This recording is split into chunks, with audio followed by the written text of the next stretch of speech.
الحمد لله رب العالمين والصلاة والسلام على أشرف الأنبياء والمرسلين نبينا محمد وعلى آله وصحبه أجمعين أما بعد. On commence le 45e cours aujourd'hui, Inch'Allah Ta'ala, de ce livre Mi'ata Su'alin wa Jawabin fil Aqida, 200 questions et réponses dans la croyance.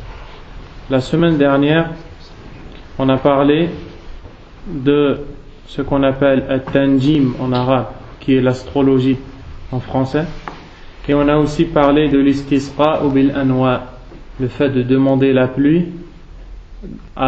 aux étoiles, ou plus précisément demander la pluie à l'endroit d'où les étoiles tombent. On a expliqué que At-Tanjim kufrun billah azza wa jal, l'astrologie c'est de la mécréance en Allah subhanahu wa ta'ala. Et on a expliqué aussi que l'istisqa bil anwa talab nuzul al-matar min al-nujum ou min manazil al-nujum kufrun billahi asghar.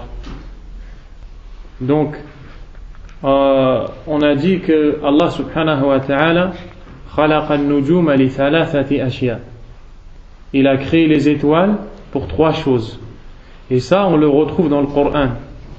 Quand on lit les versets dans le Coran où Allah tabaraka wa ta'ala il parle des nujum, il parle des étoiles, on voit que quand on rassemble tous les versets qui parlent des étoiles, qu'Allah les a créés pour trois choses.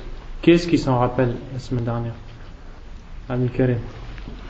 Premièrement, c'est pour embellir le ciel. C'est la première chose.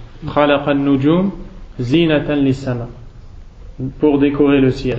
Deuxièmement, pour pouvoir s'orienter, pour pouvoir s'orienter, c'est-à-dire les gens qui voyagent, ils peuvent savoir où est-ce qu'ils vont aller en regardant le nujum, les étoiles. Jusqu'aujourd'hui, ils le font encore avec les bateaux, etc. Et Mohammed, la troisième, pour lapider les diables, les shayatin. Et dans Allah Azza wa Jalla a dit pour décorer le ciel et que c'est pour lapider les shayatin, surat al-Mulk, وَلَقَدْ زَيَّنَّا السَّمَاءَ الدُّنْيَا بِمَصَابِيحَ هي النجوم وَجَعَلْنَاهَا رُجُومًا لِلشَّيَاطِينِ. Allah tabaraka wa ta'ala a dit, et on a embelli le ciel de ce bas monde par des lampes, et les lampes dont Allah parle ici sont les étoiles. Et on en a fait des lapidations pour les démons. Donc premièrement, les étoiles, elles décorent le ciel. Deuxièmement, elles servent à lapider les démons. Quels démons? Rujum li shayatin. Ayu shayatin? Les shayatines qui viennent écouter ce que les anges ils disent. On a dit plusieurs fois qu'Allah subhanahu wa ta'ala il parle aux anges et il dit aux malaïka ce qu'il va avoir demain. Al malaïka ils écoutent et ils parlent entre eux. Ghadan fulan yakun lahu kada wa kada. Ghadan fulan yulad wa akhar yamut. Ils parlent entre eux les anges de ce qui va se passer demain. Al-Kahin, le voyant qui fait le kufr billah azza wa jal, il travaille avec les shayatin et il demande aux shayatin d'aller écouter ce que les anges ils disent. Et quand les anges les shayatin ils montent les uns sur les autres jusqu'à écouter ce que les anges ils disent de ce qui va se passer demain. C'est Allah qui a informé les anges, parce que personne ne sait ce qui va se passer demain sauf Allah azza wa jal. Wala ya'lamu al-ghayba illa Allah tabaraka wa ta'ala. Ensuite, il y a deux choses. Ces diables, ces shayatin qui écoutent les anges parler, ils vont redescendre pour donner l'information à al-kahin, le voyant. Si pendant qu'ils descendent, ils se font rattraper par le nujum, ils se font rattraper par les étoiles, ils se font éliminer. Ils ne peuvent pas, alaykoum salam, ils ne pourront pas descendre et dire au voyant, il va se passer telle et telle chose. Donc le voyant ne pourra rien savoir. Et s'il arrive avant que l'étoile ne le touche, alors il va dire au voyant ce qui se passe. Et le voyant, il va le dire à la personne et il va rajouter mi'atu kadhba, kama qala al-nabi alayhi salatu wassalam, il va rajouter 1000 mensonges pour embellir sa parole et pour que la personne elle l'accepte. Et ces ans, ces shayatines qui montent pour écouter, on les appelle mustariqus sam', c'est-à-dire les voleurs, ceux qui volent ce que les anges ils disent. Ils montent, ils écoutent et ils volent les informations. Les étoiles, elles ont été créées pour décorer le ciel et elles ont été créées pour abattre mustariqus sam', pour éliminer ces démons qui cherchent à écouter ce qui va se passer demain chez les anges. La troisième chose pour laquelle Allah il a créé les étoiles, c'est pour se diriger. Allah a dit wa bin najmihum yahtadun, et par les étoiles ils se guident. Donc voici les trois raisons pour lesquelles Allah tabaraka wa ta'ala a créé les étoiles. Rien de plus que ça. Ici, la semaine dernière, on a vu que Abdullah ibn Abbas radiyallahu anhuma, quand il a parlé de ceux qui utilisent les étoiles pour savoir ce qui va se passer demain, il a dit ma ara man fa'ala dhalika lahu 'inda Allah min khalaq, ay man fa'ala dhalika ma lahu hasanatun 'inda Allah li'annahu kafirun billah tabaraka wa ta'ala. Il a dit ceux qui font ça pour moi n'auront aucune récompense, n'auront aucune part le jour du jugement dernier. Et celui qui n'a aucune part, il n'a aucune récompense, rien du tout, ne peut être que le kafir billah tabaraka wa ta'ala. Et aussi le prophète alayhi salatu wassalam, il a dit man iqtabasa shu'batan ay ilman min an-nujum, celui qui recherche une connaissance des étoiles, c'est-à-dire autre que ces trois choses-là, il utilise les étoiles pour autre que ça, comme celui qui cherche la voyance avec les étoiles, et c'est ça l'astrologie, et ben il dit faqad iqtabasa shu'batan min as-sihr, celui qui a fait ça, il a fait du sihr, et le sihr c'est du kufr billah tabaraka wa ta'ala. طيب. Ensuite on a parlé de al-istisqa bil anwa, le fait de demander la pluie à ce qu'on appelle en arabe al-anwa. Al-anwa jam'u naw, والنو هو المكان الذي يسقط منه النجوم أو تسقط منه النجمة. L'endroit où les étoiles elles tombent, les étoiles elles bougent et elles tombent. Quand elles tombent d'un endroit, l'endroit duquel l'étoile va tomber, en arabe on appelle ça an-naw, et le pluriel anwa. Et les arabes d'avant l'islam, ils demandaient la pluie al-anwa. Et quand la pluie elle tombait, alaykoum salam, quand la pluie elle tombait, ils disaient que c'était grâce à Naou qu'on a reçu la pluie. Wa hadha shirkum billah tabaraka wa ta'ala. Et c'est de ça qu'Allah il parle dans le Coran quand il dit wa taj'aluna rizqakum annakum tukadhibun. الرزق المقصود هنا هو المطر. إذا أنزل الله عليهم سبحانه وتعالى بفضله ورحمته المطر يكذبون بنعمة الله يقولون مطرنا بنوء كذا وكذا. Dans ce verset, Allah dit et vous utilisez votre subsistance, c'est-à-dire la pluie qu'Allah vous donne, vous l'utilisez pour démentir, pour mécroire en Allah. Comment? Il parle de ceux qui, lorsque la pluie tombe, disent on a reçu la pluie grâce aux étoiles. Ceux-là, ils ont fait de la mécréance en Allah Azza wa Jal. Le prophète sallallahu alayhi wa sallam a dit قال الله تعالى أصبح من عبادي مؤمن بي وكافر. Allah Azza wa Jal dit dans un hadith qudsi que il y a parmi ses serviteurs qui arrivent le matin croyants et d'autres qui arrivent le matin mécréants. À cause de quoi? Il dit Allah tabaraka wa ta'ala فأما من قال مطرنا بفضل الله ورحمته فذلك مؤمن بي كافر بالكواكب. Celui qui dit on a reçu la pluie par la grâce d'Allah et par sa miséricorde, celui-là c'est celui qui croit en moi et qui mécroit aux astres. Ensuite il dit وَأَمَّا مَنْ قَالَ مُطِرْنَا بِنَوْءِ كَذَا وَكَذَا. Quant à celui qui dit on a reçu la pluie grâce aux étoiles, telle et telle étoile, فَذَلِكَ كَافِرٌ بِي مُؤْمِنٌ بِالْكَوَاكِبِ. Celui-là il est mécréant en moi et il croit aux astres. Et on a expliqué que le kufr al-maqsoud huna c'est le kufr al-asghar alladhi la yukhriju min al-islam bi khilafi kufr at-tanjim fa huwa yukhriju min al-islam. Cette mécréance ici c'est la mécréance mineure, celle qui ne fait pas sortir de l'islam. C'est-à-dire que celui qui dit ça il tombe dans un acte de mécréance, mais qui ne va pas faire de lui un mécréant directement. Il va rester croyant, mais il aura commis un énorme péché, un péché grave, de croire qu'il a reçu la pluie grâce aux étoiles. Et celui qui dit que les étoiles lui ont donné la pluie, hada kufrun akbar. Celui-là, c'est de la mécréance majeure, parce que là, yunzilul matar ilallah, seul Allah fait descendre la pluie, subhanahu wa ta'ala. Donc ça, c'est ce qu'on a vu la semaine dernière.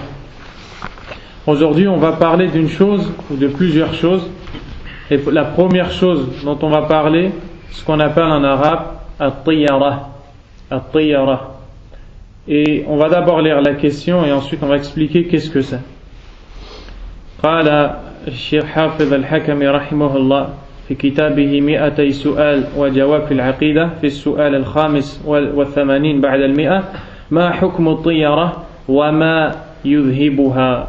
Donc la question 185, quel est le jugement religieux? Qu'est-ce que l'islam dit sur ce qu'on appelle at-tiyara? Et quelle est la chose qui fait disparaître ce mal? Parce que c'est un mal. At-tiyara, est-ce que quelqu'un il sait ce que c'est ou pas? À peu près. Il y a le mot tire, les oiseaux. Non, mais ça a à voir avec ça. Mais vous savez c'est quoi ou pas? Taïb. Mais quand je vous expliquais, vous savez tous c'est quoi en fait. C'est juste ce mot-là que peut-être vous ne savez pas que ça s'appelle comme ça. At-tiyara, c'est le mauvais augure. Le mauvais augure, c'est quoi? C'est, vous entendez les paroles des gens qui disent quand on passe en dessous d'une échelle, on va avoir un malheur. Quand on voit un chat noir, on va avoir la poisse. Voilà, c'est ça. Hein? Quand on casse un carreau, on va avoir ça. Quand on va glisser sur ça, on va avoir ça. Et quand on aura ça, on aura ci et ça, etc. Surtout ici en France. Voilà, yani, sahih. C'est vrai qu'en Europe. نعم نعم نعم يدخل في هذا exactement. طيب qu'est-ce que je voulais dire? Enfin, ils disent même un oiseau de mauvais augure ici. Ouais, exactement. L'araignée du matin, malheur. L'araignée du soir. Aussi l'oiseau ici aussi. طيب على كل حال, ça c'est ce qu'on appelle at-tiyara en arabe. Ça s'appelle le mauvais augure. C'est ce que quand quelqu'un en arabe c'est at-tiyara ma yahmilu ala al-iqdam aw al-ihjam. At-tiyara, la mauvaise augure, c'est ce qui va te pousser à faire une chose ou à arrêter de faire une chose. Dès que tu as vu quelque chose, tu crois qu'il va t'arriver du bonheur, donc tu fais. Et si tu vois une autre chose, tu crois qu'il va t'arriver du malheur, alors tu t'arrêtes.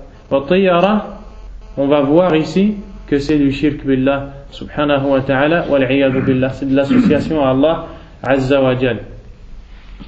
Pourquoi ça a été appelé tiyara? Parce que ça vient du mot at-tayr. At-tayr en arabe c'est l'oiseau. Et ça a été appelé tiyara parce que les Arabes de l'Jahiliya, les Arabes d'avant l'islam, al-mushrikoun, quand ils voulaient voyager quelque part, ils prenaient un tayr, ils prenaient un oiseau dans leurs mains et ils le lâchaient. Si l'oiseau il partait dans la bonne direction, ils disaient usafir, uqdim ala safar. Et si l'oiseau il partait de l'autre direction, il disait non, il va m'arriver quelque chose. Donc je m'arrête, je n'y vais pas. Et c'est de là que ça a été appelé at-tiyara. Ça a été appelé at-tiyara. Donc c'est pris de l'oiseau parce qu'avant on se servait de l'oiseau pour faire ça. On se servait de l'oiseau pour faire ça, qui est appelé tayr en arabe. Allah Azza wa Jalla a dit al-jawab, qala Allah ta'ala ألا إنما طائرهم عند الله والمقصود بطائر هنا قدر ألا إنما قدرهم عند الله فلا يأتي بالخير إلا الله ولا يكتب بحكمته الشر إلا الله عز وجل فلا يتعلق الإنسان بغير الله. Allah tabaraka wa ta'ala dit dans Surat Al-A'raf, le sens du verset c'est que leur destin est auprès d'Allah subhanahu wa ta'ala. Tout ce qui peut nous arriver de bon ou de mauvais, ça ne vient que d'Allah azza wa jal. Alaykum salam. Ça ne vient pas parce qu'on a vu telle chose ou parce qu'on a raté telle et telle chose. Allah azza wa jal dans plusieurs versets nous parle de ça dans le Coran. Ma yaftahillahu lin-nasi min rahmatin fala mumsika laha wa ma yumsik fala mursila lahu min ba'dihi. Allah azza wa jal dit ce qu'Allah donne aux gens comme miséricorde, personne ne peut le retenir. Et ce qu'Allah retient, personne ne peut le donner. si Allah lui ne le donne pas, subhanahu wa ta'ala. Et les versets qui nous parlent de ça, ils sont très nombreux dans le Coran. Al-ayat fi hadha al-bab kathira jiddan. Naktafi bi dhikri hadhi. On se suffit de parler de ce verset-là, mais ils sont nombreux. Donc le musulman, il doit avoir dans le qalb que tout ce qui vient d'Allah, Azza wa Jal, et que personne d'autre qu'Allah ne peut l'aider, et que personne d'autre qu'Allah Azza wa Jal ne peut le protéger d'un mal. Donc, tu peux voir 5000 chats noirs, il ne t'arrivera que ce qu'Allah a écrit. Donc toutes ces croyances-là, elles sont mauvaises. Et ces croyances-là, elles se sont propagées dans nos pays. Ma'al asaf. Malheureusement, nous aussi dans nos pays, les pays d'Afrique, les pays du Maghreb, on a des choses qui rentrent dans le tiyara. Et il y a plein de gens qui font ces choses-là, ils ne s'en rendent pas compte, à cause du jahl. Et il y a aussi beaucoup ça chez les kuffars. En Europe et chez les kuffars et les nasara, eux, c'est parmi les gens les plus plongés dans ces erreurs et dans ces égarements. Tout ce qu'ils voient pour eux, ça veut dire qu'il va leur arriver un malheur. Pourquoi? Parce que leurs cœurs, ils sont vides, ils n'ont pas d'iman. Et celui qui a l'iman, il n'a pas de tiyara dans son qalb. Et donc on va voir ici, le prophète sallallahu alayhi wa sallam a dit, dans un hadith rapporté par le Bukhari et Muslim, La adwa, wa la tiyara, wa la hama, wa la safar. Il a nié 4 choses, le prophète, alayhi salatu wa sallam. La première chose, la adwa. Qu'est-ce que ça veut dire al-adwa? Qu'est-ce que ça veut dire? C'est la contagion. Intiqal al-marad min shakhs ila akhar. La contagion, la maladie qui passe d'une personne à l'autre. Le prophète, alayhi salatu wa sallam, ici, il dit la adwa. Il n'y a pas de contagion. Est-ce que ça existe la contagion ou pas? Oui. La takhaf. Oui. Ajib. Na'am, ça existe. Donc on doit comprendre qu'est-ce qu'il a voulu dire le prophète alayhi salatu wa sallam. Et pourquoi il a dit ça? Lui-même il sait que ça existe la contagion. Parce qu'il a dit dans un hadith que les gens quand ils sont touchés, il a dit à ses compagnons, s'ils étaient touchés par la peste, ils devaient rester dans l'endroit où ils étaient. Pourquoi? Pour pas toucher les autres. Le prophète qui sait que la contagion elle existe, il a dit la adwa. Il n'y a pas de contagion. معنى هذا أنه لا المرض ينتقل بنفسه إلى آخر وإنما بحكمة الله وبإذن الله عز وجل فلا عدوى إلا بإذن الله. Le prophète alayhi salam ici il veut dire il n'y a de contagion que par la permission d'Allah, c'est-à-dire qu'une maladie ne peut se propager d'une personne à une autre que si Allah l'a écrit. Et cette maladie ne se propage pas de sa propre volonté chez quelqu'un d'autre. C'est ça que ça veut dire. Pourquoi il nous dit ça? Pour que les gens aient le cœur accroché à Allah subhanahu wa ta'ala, qu'ils fassent l'asbab, qu'ils fassent les causes pour se protéger de la maladie, mais qu'ils ne croient pas que la maladie se propage même si Allah ne le veut pas subhanahu wa ta'ala. Qu'ils sachent que le seul qui décide ce qui se passe, c'est Allah Azza wa Jal. Donc la contagion, elle existe, mais elle n'existe que par la volonté d'Allah subhanahu wa ta'ala. قال ولا طيرة. Il n'y a pas de mauvais augure. ومعنى هذا أنه محرم. Et le sens de ça, c'est que c'est interdit la croyance en la mauvaise augure. De croire que si tu vois telle chose, il va t'arriver telle chose, et si tu vois telle et telle chose, tu n'auras pas telle et telle chose. Le prophète a dit la tiyara. الآن يربي المؤمنين والله عز وجل يصفي به قلوب المؤمنين من الاعتقادات الفاسدة. Avec ces paroles, il éduque les croyants et il purifie leur cœur des mauvaises croyances. Il purifie leur cœur des mauvaises croyances. Et ici, il parle de choses qui existaient à l'époque de Al-Jahiliya. Elles existent encore aujourd'hui. Ma'al asaf. Wala hama. Al-hama hiya at-tayr. C'est un oiseau, c'est la chouette. Wala hama. Pourquoi? Parce que les gens, quand ils voyaient une chouette, ils croyaient qu'ils allaient avoir la poisse. Ils croyaient qu'ils allaient avoir la poisse. Et peut-être que ça existe maintenant encore. Al-nabi', hein? Bouma. Voilà, le bouma. Le bouma, ou le hibou. Donc, voilà. Donc cette chose-là, elle existe encore au jour d'aujourd'hui. Quelqu'un, quand il voit un hibou voler la nuit, il croit qu'il va lui arriver un malheur. Alors qu'Allah Azza wa Jal, c'est lui qui a créé Alladhi khalaqa as-samawati wal ard yaf'alu ma yasha innama amruhu idha arada shay'an an yaqula lahu kun fayakun الذي قال إنما ذلكم الشيطان يخوف أولياءه فلا تخافوهم وخافوني إن كنتم مؤمنين وعلى الله فتوكلوا إن كنتم مؤمنين. Les versets sont nombreux dans le Coran, dans lesquels Allah Azza wa Jal, il nous ordonne de placer en lui notre confiance et d'avoir peur que de lui, Azza wa Jal. Il nous dit qu'il fait ce qu'il veut, subhanahu wa ta'ala. Donc ça ne sert à rien de croire qu'il va nous arriver un malheur quand on a vu une chose comme الهامة, la chouette. قال ولا صفر. صفر هو الشهر المعروف أن أهل الجاهلية كانوا يتطيرون بهذا الشهر.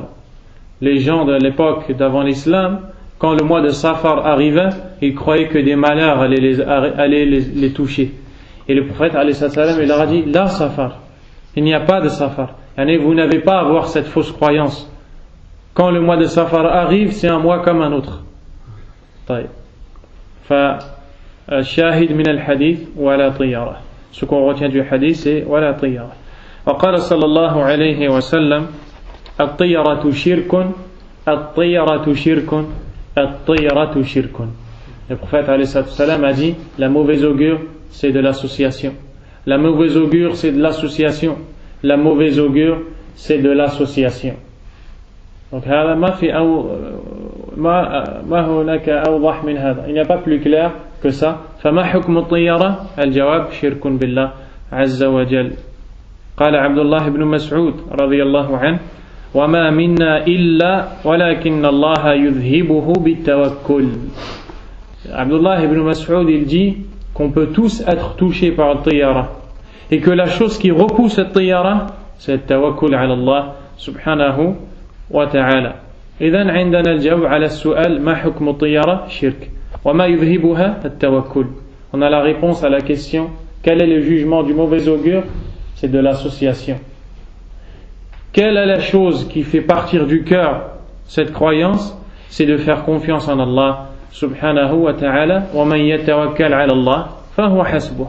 Et celui qui fait confiance en Allah azza wa jal, Allah lui suffit. Et Allah a dit أَلَيْسَ اللَّهُ بِكَافٍ عَبْدَهُ. Allah n'est-il pas suffisant à son serviteur? فَإِذَا كُنْتَ تَتَوَكَّلْ عَلَى اللَّهِ Allah yakfik. أَلَيْسَ اللَّهُ yakfik. Si tu places ta confiance en Allah, Allah va te suffire. Et Allah n'est-il pas suffisant? Si tu as Allah azza wa jal avec toi, n'est-il pas suffisant? Et Allah azza wa jal, il donne à son serviteur ce qu'il lui demande et il protège son serviteur subhanahu wa ta'ala. Walakin ma'al asaf, malheureusement beaucoup de gens ont le cœur dans lequel il manque l'iman billah azza wa jal. Alors ils tombent dans ces choses-là, dans le shirk, dans le kufr, dans ce qui met Allah en colère subhanahu wa ta'ala. وقال صلى الله عليه وسلم والحديث هذا ضعفه الألباني رحمه الله والمعنى قد يكون صحيحا إنما الطيرة ما أمضاك أو ردك. Ici il nous rapporte un hadith qui a été jugé faible par l'imam al-Albani rahimahullah, dans lequel il est dit que le mauvais augure c'est ce qui te pousse à faire une chose ou ce qui t'empêche de faire une chose. Le sens il est sahih, il est vrai, mais le hadith il est jugé faible par le Cheikh al-Albani rahimahullah. وروى أحمد من حديث عبد الله بن عمرو بن العاص رضي الله عنهما قال النبي عليه الصلاة والسلام من ردته الطيرة عن حاجته فقد أشرك. Le prophète عليه الصلاة والسلام a dit celui qui a été repoussé d'une chose qu'il voulait faire à cause du mauvais augure a commis de l'association. C'est-à-dire celui qui va pour faire quelque chose, ensuite il croit que parce qu'il a vu une chose ou parce qu'il lui est arrivé quelque chose, ça veut dire que ça ne va pas marcher pour lui, ou ça veut dire qu'un mal va le toucher, et donc il ne va plus faire ce qu'il voulait faire. Il est tombé dans at-tiyara, il est tombé dans le shirk billah subhanahu wa ta'ala. قالوا أي الصحابة فما كفارة ذلك. Les compagnons ont dit et comment on efface ça au messager d'Allah? Comment on répare cette erreur? Le prophète sallallahu alayhi wa sallam a dit قال أن تقول اللهم لا خير إلا خيرك ولا طير إلا طيرك ولا إله غيرك. Et le prophète alayhi salatu wa sallam a dit de dire, si la personne peut être touchée par ça, de dire: oh Allah, il n'y a de bien que le tien. La ya'ti bil khayr illa ant. Ne ramène le bien que toi, ya Allah. Ensuite, il n'y a d'augure que le tien. Tout ce qui arrive, c'est ce que tu as décidé, c'est ce que tu as écrit, ce que tu as décrété. Et la personne, quand elle se rappelle de ça, tout de suite elle va éliminer de son cœur la tiyara. Yudhibu tiyara, wa la ilaha ghayruk. Et personne d'autre que toi ne mérite al-ibada, l'adoration. Subhanahu wa ta'ala. Et cette invocation, elle est importante. C'est bien de l'apprendre. Allahumma la khayra illa khayruk, wa la tayra illa tayruk, wa la ilaha ghayruk, wa la ilaha ghayruk. وقال صلى الله عليه وسلم، وهذا الحديث ضعفه الألباني رحمه الله: أصدقها الفأل، أي أصدق الطيرة الفأل، ولا ترد مسلما، فإذا رأى أحدكم ما يكره فليقول اللهم لا يأتي بالحسنات إلا أنت ولا يدفع السيئات إلا أنت ولا حول ولا قوة إلا بك. Donc, ensuite, il nous cite un hadith qui a été rapporté, mais il a été jugé faible par l'imam al-Albani rahimahullah. Les hadiths, ce n'est pas comme les versets. Le Coran entier, il est thabit sahih, kitab Allah azza wa jalla. Amma al-hadith, faqad takunu sahiha wa qad la takunu kadhalik. Quant aux hadiths, des fois ils sont authentiques, le prophète les a bien dit, et des fois ils ne sont pas authentiques. Et ça, c'est déterminé par les savants avec la science qu'on appelle ilm al-hadith, la science du hadith.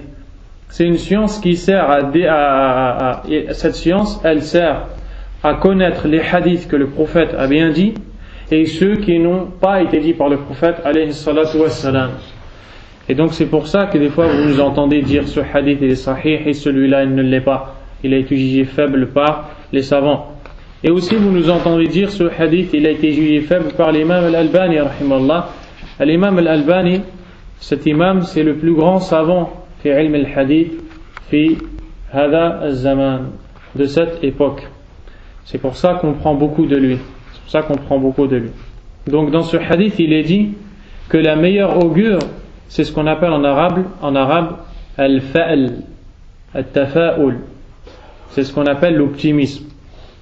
الفعل هذا ممدوح في الشرع وليس بمذموم وليس بالطيرة. Ce qu'on appelle الفعل, التفاؤل, l'optimisme, c'est une bonne chose dans la religion, contrairement au mauvais augure. ما هو الفعل? Qu'est-ce que c'est l'optimisme? L'optimisme, c'est que, par exemple, toi, tu veux faire quelque chose. Donc tu es décidé déjà pour aller faire une chose. Et après, il se passe quelque chose qui va t'encourager encore plus à le faire. Un exemple. Tu veux te marier avec une femme.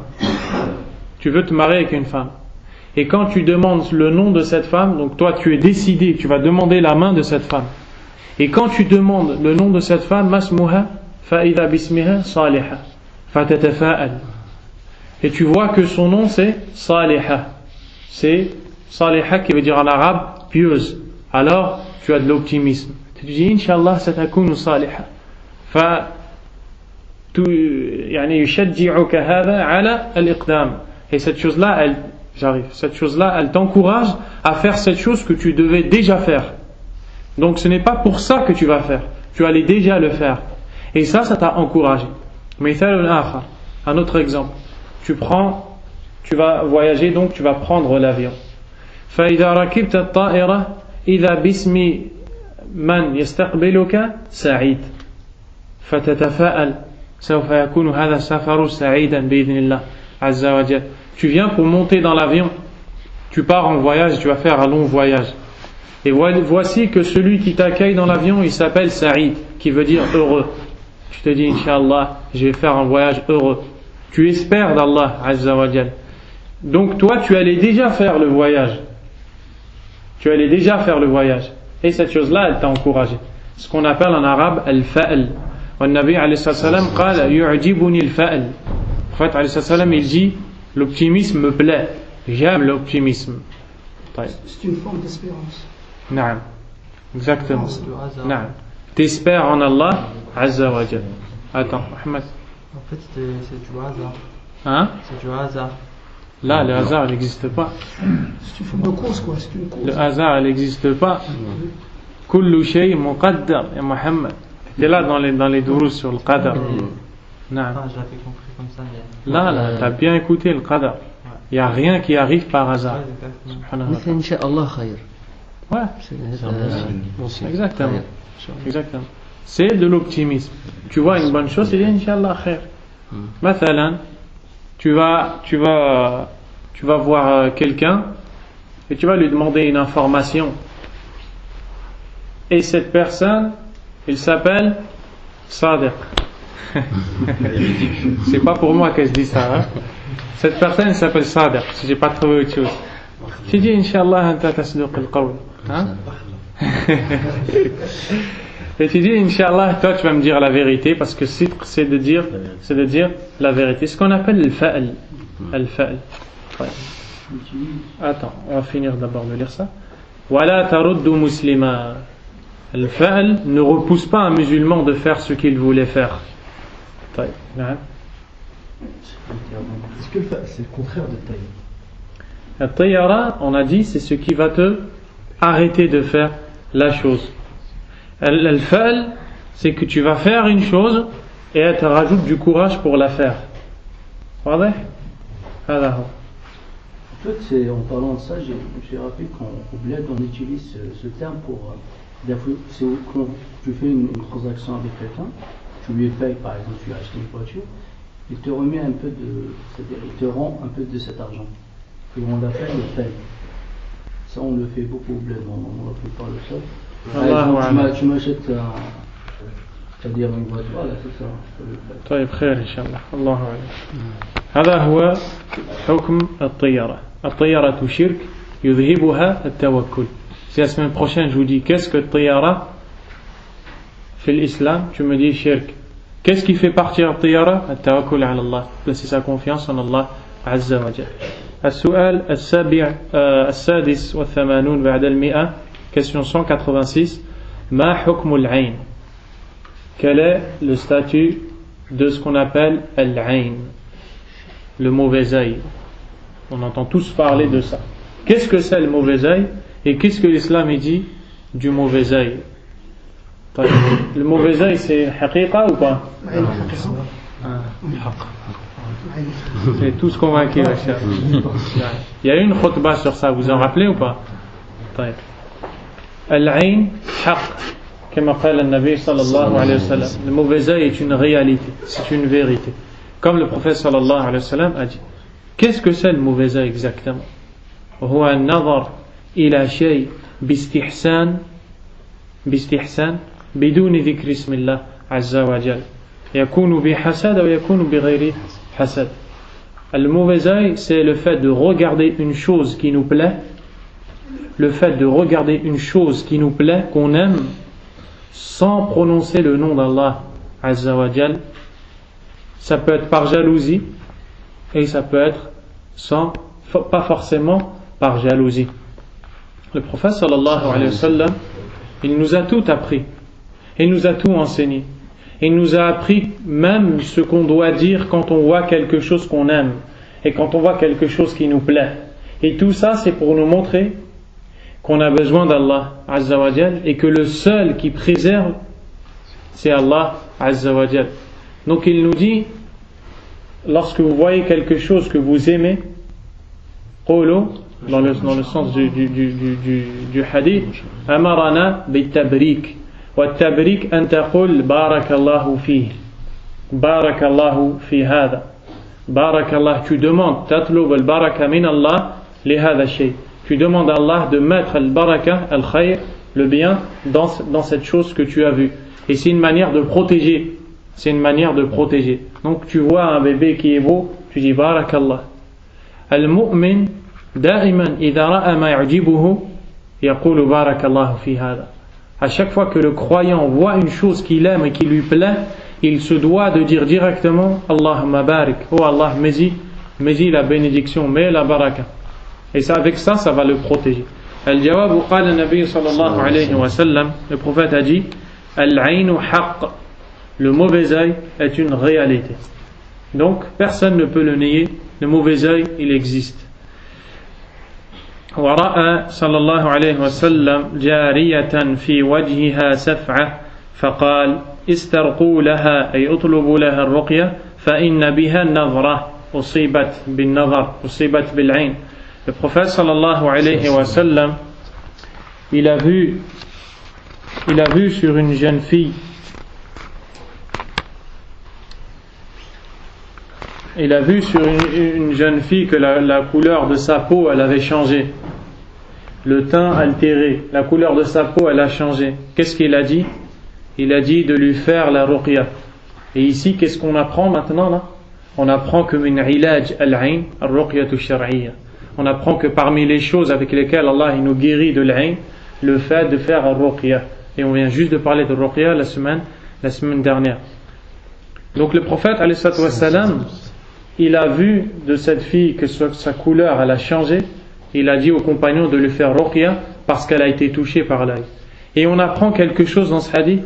نتعلم ونستفيد من هذا الحديث أن العين له علامات.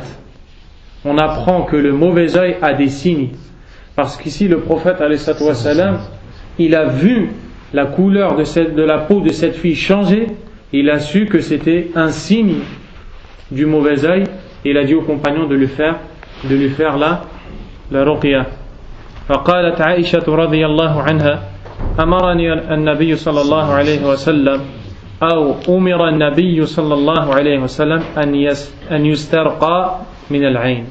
Aïcha رضي الله عنها a dit, et tout ça c'est rapporté par al-Bukhari, elle a dit le prophète sallallahu alayhi wa sallam m'a donné l'ordre, ou bien on a donné l'ordre au prophète sallallahu alayhi wa sallam de faire la ruqya contre le mauvais œil.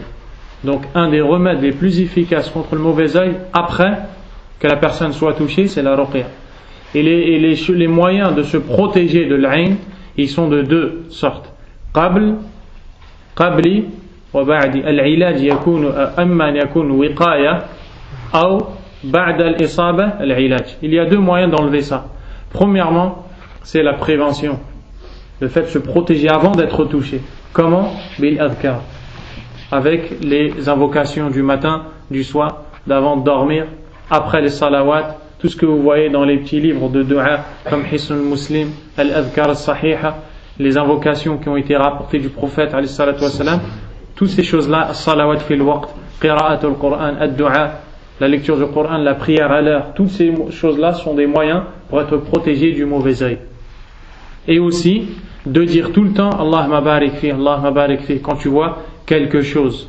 Et aussi pour ceux qui ont des enfants, de leur dire tout le temps U'idhuka bi kalimatillahi at-tammat min kulli shaytanin wa hammah wa min kulli aynin lammah. Je te place sous la protection d'Allah par ses paroles parfaites contre tout démon ou insecte venimeux et contre tout mauvais œil. Et le prophète il faisait cette invocation Al-Hassan et Al-Hussein, les deux petits-fils, les deux enfants de Ali, et il disait Hakadha kana Ibrahim yu'awwidhu Ibrahim wa Ishaq. Et il disait c'est comme ça qu'Ibrahim plaçait ses deux enfants, Ismaïl et Ishaq, sous la protection d'Allah subhanahu wa ta'ala. Et si la personne est touchée, après il y a al-ruqya. Il y a al-ruqya, mais il n'y a pas que ça. Il y a aussi une autre chose. C'est que des fois, quand la personne elle est touchée par l'ayn, des fois, on ne dit pas qu'elle sait c'est qui, mais elle a des doutes. Par exemple, elle sait qu'elle était dans une assise et elle sait que quelqu'un l'a regardée et quelqu'un a été étonné par la beauté de la personne ou par la beauté de son enfant. Et depuis que cette personne a dit Qu'est-ce qu'il est beau ton fils par exemple? Et ben le fils il est malade, il a un problème dans la peau, ou ses cheveux ils tombent. Et ben là il a peut-être un indice qui fait que la personne elle l'a touché par l'aïn. Et peut-être elle a fait ça sans faire exprès. Donc là le prophète alayhi salam il nous a donné l'ilaj. Il nous a donné aussi un moyen. C'est quoi? C'est de demander à cette personne de faire l'oudou, de faire les ablutions dans un pot. Et l'eau qui va rester, de se laver avec. Et si on trouve la personne qui a fait al-ayn, qui a touché par le mauvais œil, et qu'on lui demande de faire les ablutions, et qu'ensuite on prend son eau et on la passe sur le corps de la personne, bi'idhnillahi ta'ala, le mauvais œil il part directement, par la permission d'Allah subhanahu wa ta'ala. Donc ça c'est les moyens d'enlever al-ayn. وقال صلى الله عليه وسلم لا رقية إلا من عين أو حمى. Ici le prophète alayhi salam il dit il n'y a de ruqya que pour le mauvais œil ou pour al-huma. Al-huma kullu ma yaldar, toute chose qui te pique ou comme les scorpions, les serpents, etc. Toute chose qui te pique et qui te met du poison ou du venin. Le prophète alayhi salam il dit il n'y a de ruqya que pour l'ayn ou pour les piqûres. Et nous on vient d'apprendre qu'on peut faire ruqya pour le sihr, qu'on peut faire ruqya pour autre chose encore. Comment ça se fait qu'ici le prophète il a dit la ruqya illa min ayn aw huma? Non, ça j'ai fini, tu voulais répondre? Ouais, c'était pour dire, c'est pour dire que c'était ça, le meilleur remède c'était ça. Non, exactement. La ruqyata anfa' illa min ayn aw huma. C'est pour dire que non, c'est pas pour dire que le meilleur remède contre l'ayn c'est ça, mais c'est pour dire que la meilleure ruqya c'est celle qu'on fait pour l'ayn. Donc il y a la meilleure ruqya c'est celle qu'on fait pour l'ayn ou pour les bêtes venimeuses. Donc ici on a appris aussi quelque chose. Quelqu'un qui se fait piquer par un scorpion, par un serpent, par une bête venimeuse, yarqi nafsah. Il se fait ruqya. Il yaqra al-Qur'an ala nafsihi. Il se lit le Qur'an sur lui. وكلها في الصحيح وفيها حديث غير ما ذكرنا كثير. Tous les hadiths récités ici sont rapportés par le Bukhari. Et il y a aussi d'autres hadiths. ولا تأثير لها إلا بإذن الله. C'est-à-dire que le mauvais œil n'a d'effet que par la permission d'Allah Azza wa Jal. Al-ayn la tusibu ahadan illa bi'idhnillah. Le mauvais œil n'atteint une personne que par la permission d'Allah subhanahu wa ta'ala. وقد فسر بها قوله عز وجل وإن يكاد الذين كفروا ليزلقونك بأبصارهم لما سمعوا الذكر عن كثير من السلف رضي الله عنهم. Et beaucoup de pieux prédécesseurs ont expliqué ce verset par al-ayn. Et ce verset, Allah nous dit dedans dans la traduction du verset, peu s'en faut que les mécréants ne te transpercent avec leur regard lorsqu'ils entendent le rappel. Allah Azza wa Jal, il dit au prophète alayhi salatu wassalam que les kuffars de Quraysh, quand ils entendent le Coran, ils regardent le prophète alayhi salatu wassalam tellement mal que peu s'en faut qu'ils le transpercent avec leur regard, qu'ils ne le touchent pas alaykum salam, qu'ils le touchent pas par le mauvais œil. Muhammad, qu'ils ne le touchent pas le mauvais œil. Donc on vient de parler ici de al-ayn, du mauvais œil. Et maintenant on a fini les questions qui sont collées comme le sihr, la voyance, l'astrologie, la ruqya, la tiyara, al-ayn, toutes ces questions qui sont tous proches, qui vont tous avec, on les a terminées et on va passer à une autre chose. Est-ce que là ça peut être si on n'est pas en vue mais comme par haine on va dire, comme là comme tu as dit quand on écrit la même si on n'est pas envieux de quelque chose qu'il a mais par haine ça peut être. Ils sont envieux de ce qu'il a, le prophète alayhi salam. C'est forcément qu'il y a l'envie. C'est pas forcé, on a dit que c'est pas forcé. C'est quelque chose qui te plaît chez la personne. Tu regardes quelque chose qui te plaît et tu touches la personne. Peut-être parce que tu es jalouse, et peut-être parce que tu n'es pas jalouse, mais tu touches la personne, parce que tu n'es pas protégé de ça.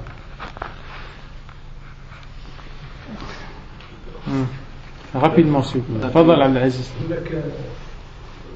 On entend souvent là des gens qui disent qu'ils ont touché le bois. هذا طيارة. هذه طيارة.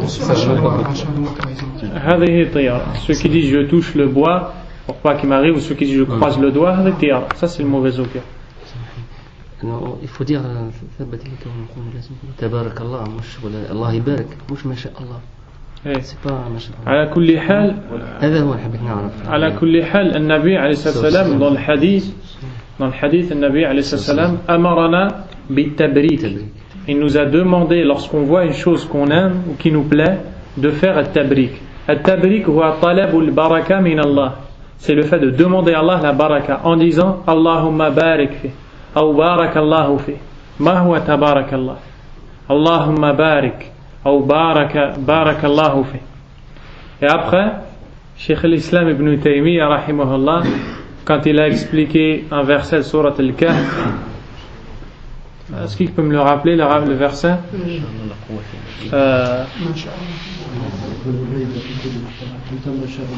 Répète. Allah Azza wa Jal, il parle de celui qui avait un beau jardin et il a été émerveillé par son jardin et il n'a pas fait de dua pour qu'Allah le préserve. Allah il lui a détruit, il lui a effacé tout son jardin.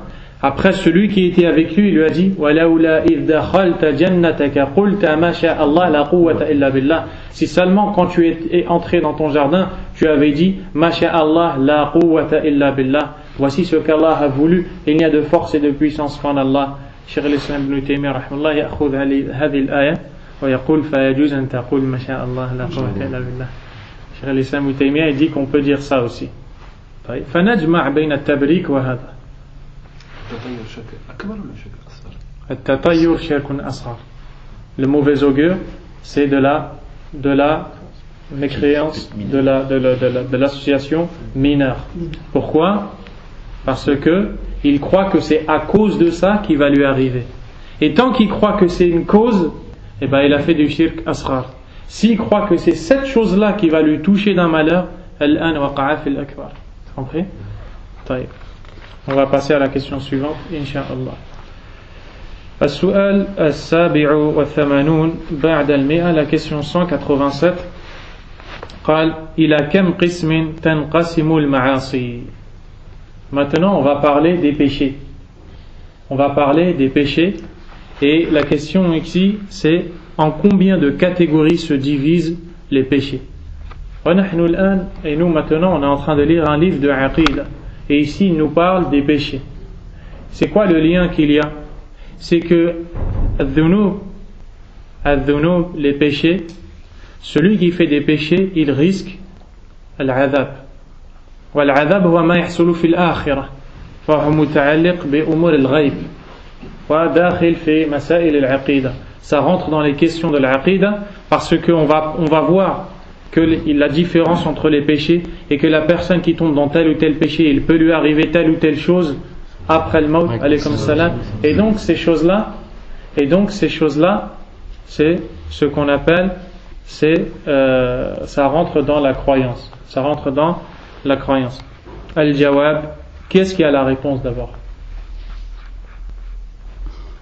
Hamad. D'accord. En combien de catégories se divisent les péchés? Non. En deux catégories. C'est vrai. Quelles sont-elles? Les petits péchés et les grands péchés. Il vaut mieux dire les péchés majeurs et mineurs. Parce que quand on dit les petits péchés, aucun péché n'est petit. Les péchés majeurs et les péchés mineurs. Comprenez bien. Quand on dit les péchés mineurs, ça ne veut pas dire qu'ils sont petits. Mais c'est pour dire que les majeurs, ils sont encore plus graves. Tous les péchés, ils sont graves. Tous les péchés, ils sont graves. C'est pour ça qu'un des prédécesseurs, il a dit La tanzur ila sirari al-ithm, walakin anzur ila man asayta. Il a dit ne regarde pas la petitesse du péché mais regarde plutôt la grandeur de celui à qui tu as désobéi, qui est Allah subhanahu wa ta'ala. Donc la réponse à cette question, al-jawab tanqasimu ila sagha'ir hiya sayyi'at wa kaba'ir hiya al-mubiqat. La réponse à cette question, les péchés se divisent en deux. Les péchés mineurs qu'on appelle en arabe al-sayyi'at et les péchés majeurs qu'on appelle en arabe al-mubiqat, c'est-à-dire les destructeurs. Al-mubiqat, al-murdiyat, al-mudammirat, les péchés destructeurs. Donc on voit que les péchés ils se divisent en deux, c'est-à-dire que dans leur gravité ils se divisent en deux. Il y a des péchés qu'on appelle sayyi'at, qui sont les péchés mineurs, et il y en a d'autres qui sont encore pires dans la gravité et qui sont destructeurs, on les appelle al-mubiqat. Et ces mots-là ils viennent du Coran et de la Sunna, il ne les a pas rapportés de lui-même. Le Cheikh al-Hafid al-Hakami rahimahullah n'a pas ramené ces mots de lui-même, il les a ramenés du Coran et de la Sunna. Le prophète sallallahu alayhi wa sallam dit ijtanibu sab'a al-mubiqat. Le prophète alayhi wa sallam dit éloignez-vous des 7 péchés destructeurs, et ensuite il les a cités ashirku billah wa sihr et d'autres péchés encore. Et sayyi'at aussi c'est venu dans le Coran et dans la Sunna, on va le voir tout de suite après incha'Allah. Donc ici on comprend que les péchés ils se divisent en deux, les péchés mineurs et les péchés majeurs. Moi je vais vous poser une question. Dans les cours qu'on a vu avant, ou qu'on a eu avant, on a vu que al-kufr, wa shirk, wa dhulm, wa al-fisq, la mécréance, l'association, l'injustice, la perversité, wa al-nifaq, l'hypocrisie, toutes ces choses-là, elles se divisent en deux, akbar et asghar. Et on a vu que l'akbar de toutes ces choses-là, de l'hypocrisie, de la perversité, du kufr, du shirk et de la perversité, de toutes ces choses-là qu'on a vues, ala kulli hal, c'est de la mécréance majeure. Et les péchés ici, ils se divisent en deux, akbar, dhanb kabir wa dhanbun asghar. On a vu que les péchés ici se divisent en deux, les péchés majeurs et les péchés mineurs. فهل معنى هذا أن كبائر الذنوب كفر بالله عز وجل؟ Est-ce que les grands péchés sont de la mécréance? كما أن النفاق ينقسم إلى أكبر وأصغر، الظلم أكبر وأصغر، الفسق أكبر وأصغر. Est-ce que c'est la même chose que ce qu'on a vu avant ou pas? Je pense que non. Tu en es sûr ou pas? Barakallah fi. Et toi Abdelhamid? On ne sort pas de l'islam. Quand on dit grand péché, ça ne veut pas dire que c'est du kufr directement. Est-ce que parmi les grands péchés il y a des péchés qui sont de la mécréance? Bila adna shak, sans le moindre doute. Fashirku min al-kaba'ir wa sihru min al-kaba'ir wa hiya min al-kufr billah. La sorcellerie, la mécréance, l'association sont des grands péchés, et ils sont des péchés qui font sortir de l'islam, ils sont de la mécréance en Allah subhanahu wa ta'ala. Tu veux me dire quelque chose? Maintenant, on va passer à la question suivante. As-su'al الثامن والثمانون بعد المئة, la question 188. بماذا تكفر السيئات؟ ماذا يقصد بالسيئات الصغائر? Donc la question 188, comment on efface les péchés mineurs? Lorsque quelqu'un fait un péché mineur, comment on l'efface? On est en train de lire un livre, là. Je ne suis pas en train de vous poser une question, je vais lire la réponse. La question 188, c'est comment on efface les péchés mineurs? La réponse. Quelqu'un a la réponse? Vous voulez donner la réponse? Mohamed. Fadal, rapide. En faisant l'odo, ou en allant à la mosquée. En faisant les ablutions, en allant à la mosquée. En faisant sadaqa. En faisant sadaqa. Tawba, ça efface tout. Istighfar. La ibadat et en faisant des bonnes actions. En faisant des bonnes actions. Khalas. Hada huwa. Walakin, vous allez voir autre chose. الجواب قال الله تعالى الله dit إن تجتنبوا كبائر ما تنهون عنه نكفر عنكم سيئاتكم وندخلكم مدخلا كريما. Allah Azza wa Jalla a dit dans un verset, donc dans ce verset Allah subhanahu wa ta'ala nous dit dans le sens du verset, si vous évitez les péchés majeurs qui vous sont interdits, nous effacerons vos méfaits et nous vous ferons entrer dans un endroit honorable qui est le paradis. Donc Allah Azza wa Jalla بالنص هذه الآية قسم الذنوب إلى الكبائر كبائر ما ينهى الله عنه إذا كان الكبائر هناك الصغائر. Allah a divisé les péchés en deux en disant si vous délaissez, si vous évitez les péchés majeurs, donc c'est Allah qui a dit qu'il y a des péchés majeurs qui vous sont interdits, nous effacerons vos méfaits. Les méfaits sont les péchés mineurs. Celui qui abandonne les péchés majeurs, Allah lui pardonne les péchés mineurs et le fait entrer au paradis, Inch'Allah. Alaykum salam. Wa qala ta'ala innal hasanati yudhhibna as-sayyi'at. Et donc ici il y a la réponse que le frère l'a dit, qui est que, donc c'est Allah qui le dit dans Surat Hud, le sens du verset, les bonnes actions font partir les méfaits, font partir les péchés. Les bonnes actions dissipent les mauvaises, elles effacent les mauvaises. فأخبرنا تعالى أن السيئات تكفر باجتناب الكبائر وبفعل الحسنات وكذلك جاء في الحديث وأتبع السيئة الحسنة تمحوها.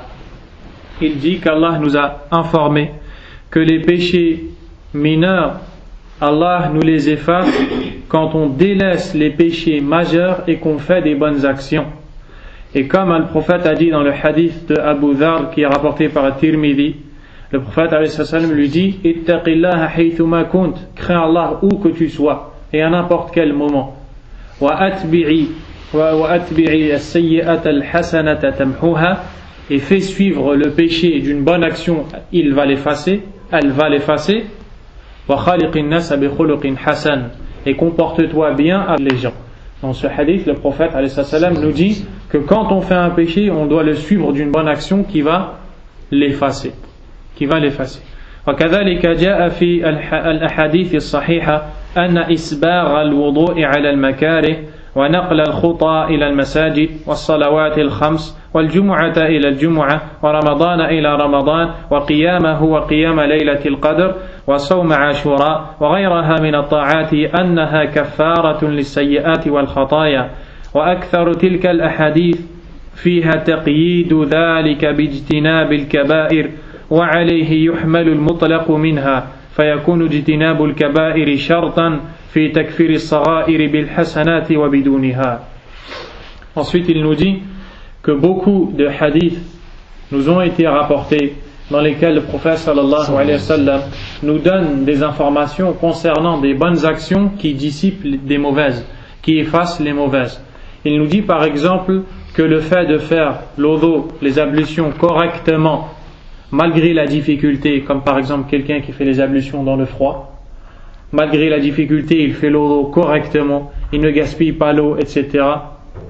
Ou le fait de faire les pas pour aller à la mosquée, ou bien encore l'accomplissement des 5 prières, ou le fait d'assister à la prière de Jumu'ah et à la prière du Jumu'ah suivant, le fait de jeûner le mois de Ramadan, le fait de prier les nuits du Ramadan, le Tarawih, ou la nuit de Laylatul Qadr du destin, le fait de jeûner le jour de Ashura, aussi le jour de Arafat, et bien d'autres choses encore, parmi les bonnes actions, toutes ces choses-là sont des actes qui effacent les péchés et les méfaits et les mauvaises actions.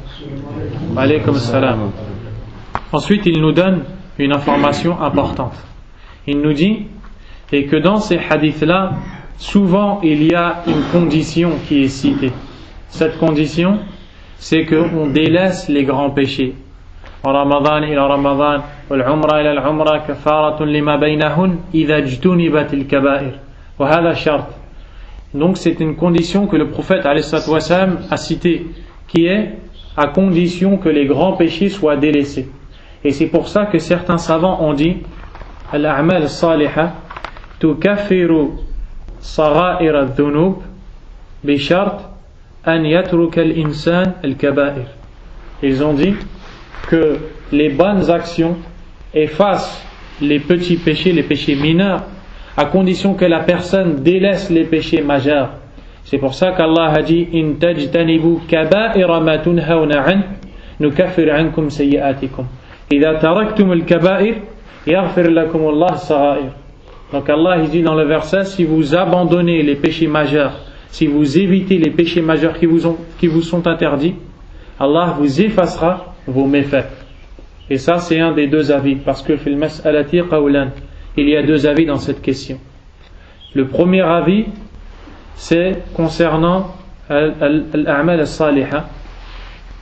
هل يشترط ترك واجتناب الكبائر حتى تكفر السيئات أم لا? Est-ce que pour effacer les péchés, il faut juste faire des actions? Est-ce que pour effacer les péchés, quand on fait des bonnes actions pour effacer les péchés, il faut absolument délaisser les grands péchés ou non? L'avis du cheikh ici, rahimahullah, c'est que pour se faire pardonner des péchés mineurs, on doit délaisser les péchés majeurs. Et l'avis d'autres savants, c'est que madame anna al-insan ya'malu hadhihi al-a'mal fa innaha tukaffiru sagha'ir adh-dhunub wa yabqa 'alayha kaba'ir adh-dhunub. 'Alayhi kaba'ir adh-dhunub. Ils disent que ce n'est pas une condition et que tant que la personne fait des bonnes actions, ces bonnes actions effaceront ses péchés mineurs, et que ce n'est pas une condition qui délaisse les grands péchés. Donc, il aura ses péchés mineurs effacés, mais il aura ses péchés majeurs qui ne seront pas effacés. وَهُنَاكَ حَسَنَةٌ وَاحِدَةٌ تُكَفِّرُ جَمِيعَ الذُّنُوبِ مَا هِيَ؟ Et ici, il y a une hasana, une bonne action qui efface tous les péchés, qui est at-tawbah, le repentir. At-tawbah tukaffiru jami' al-dhunub. Le péché, le repentir efface tous les péchés. Tous les péchés. طيب نقف هنا إن شاء الله. نعم. Ça c'est la question d'après. Inch'Allah.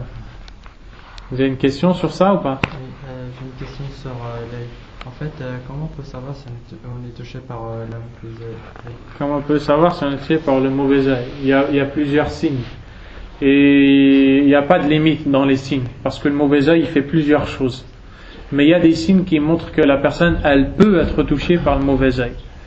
Lakin la naftah bab al-wasawis.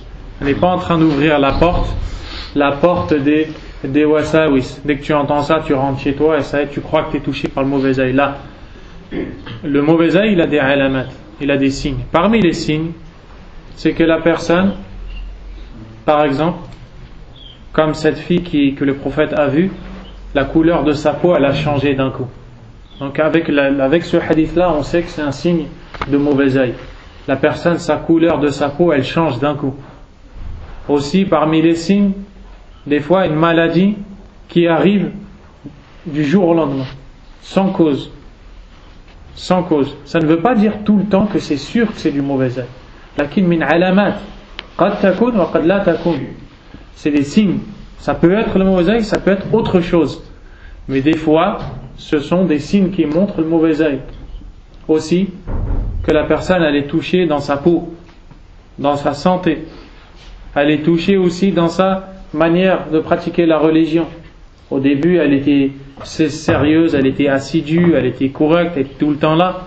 Et tellement que les gens la voyaient tout le temps, et sans jamais dire Barakallah, hada da'iman ya'ti, sans demander la baraka d'Allah pour cette personne qui vient tout le temps, on voit que la personne elle commence à plus venir, elle commence à changer, etc.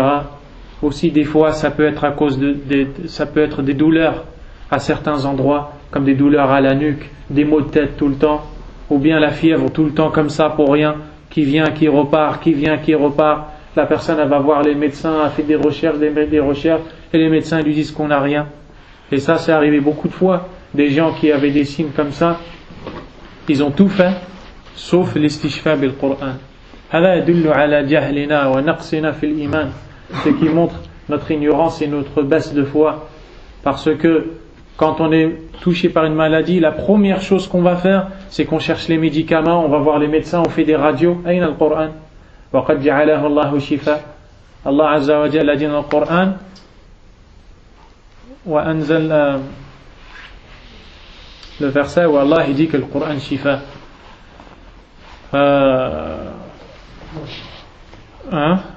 Le verset, personne le connaît ce verset. Dans un verset, Allah subhanahu wa ta'ala, wa yunazzilu min al-Qur'ani ma huwa shifa'un wa rahmatun lil mu'minin. Et nous faisons descendre du Coran ce qui est une guérison et une rahma, une miséricorde pour les croyants. والنبي عليه الصلاة والسلام كان يرقي نفسه ويرقي أصحابه وعائشة كانت ترقي النبي عليه الصلاة والسلام. Le prophète il faisait ruqya quand il était malade et les sahaba ils se récitaient le Coran. Et donc malheureusement la première chose que les gens y font quand ils sont malades, c'est quoi? Ils vont chez le médecin, ils vont faire des radios, chercher des médicaments et ils ont oublié le Coran. Et Ibn al-Qayyim rahimahullah, quand il a expliqué la parole d'Allah, surat al-Furqan, وقال الرسول يا ربي إن قومي اتخذوا هذا القرآن مهجورا. Et le messager a dit, oh mon Seigneur, mon peuple a abandonné le Coran. Ibn al-Qayyim rahimahullah a dit, هجران القرآن أنواع ومن أنواعها ترك الاستشفاء به. Il a dit, parmi les sortes de l'abandon du Coran, c'est l'abandon de se soigner avec.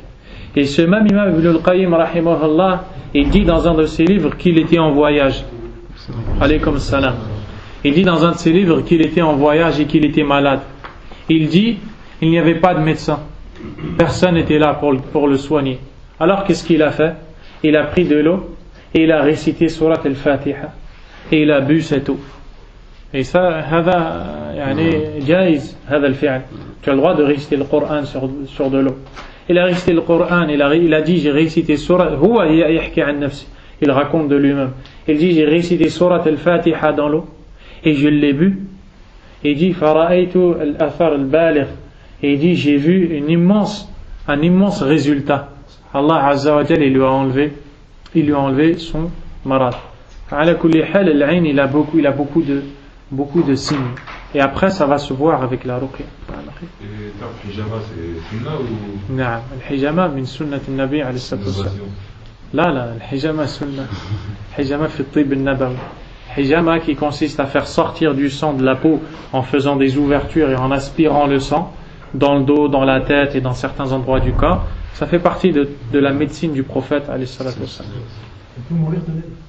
Non, on peut mourir de l'œil. Le prophète alayhi salatu wassalam, il a dit une chose qui va t'étonner. Aktharu man yamutu min ummati bil anfus. Wa ma'na al anfus bil 'ayn. Le prophète alayhi salatu wassalam, il a dit la majorité des gens de ma communauté qui meurent à cause du mauvais œil. Et le hadith il est sahih.